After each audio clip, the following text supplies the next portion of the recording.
one is going to come and defend our country except ourselves. A loud and clear no to corruption by whomsoever.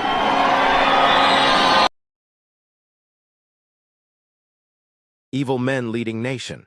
Chamisa slams Mnangagwa's governance. By Tanash Sambiri, the 25th of August 2025, opposition leader nelsonchamisa has launched one of his fiercest attacks, yet on President Emmerson Mnangagwa's government, accusing it of entrenching inequality and allowing Zimbabwe to be ruled by what he described as evil men and troublemakers. In a strongly worded statement on Saturday, Chamisa said the leadership crisis was deepening poverty, dismantling values, and robbing citizens of the dignity they deserve. Drawing from scripture, Chamisa cited 1 Samuel 30, 21-24, warning that Zimbabwe's rulers were behaving like David's followers, who sought to deny others a share in the blessings they had recovered. All animals are equal, but all the evil men and troublemakers among David's followers said, "Because they did not go out with us, we will not share with them the plunder we recovered," Chamisa quoted. He argued that the same spirit was guiding the current administration. Every Zimbabwean should benefit from what the Lord has given us.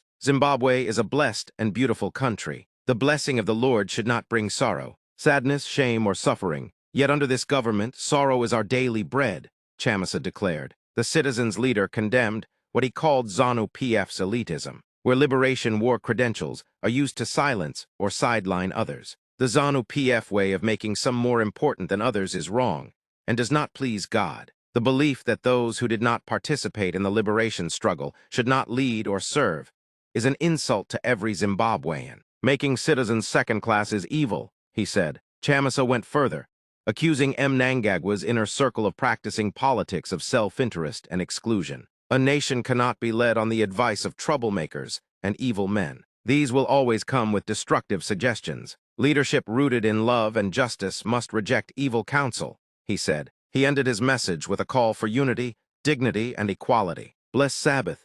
#1 Zimbabwe, #our Zimbabwe, God is in it, Jesus is king. He wrote, blending faith with politics in his signature style. Chamisa's remarks are likely to intensify debate over Zimbabwe's moral and political direction, as citizens grapple with worsening poverty, crumbling public services, and a widening gap between the ruling elite and the majority.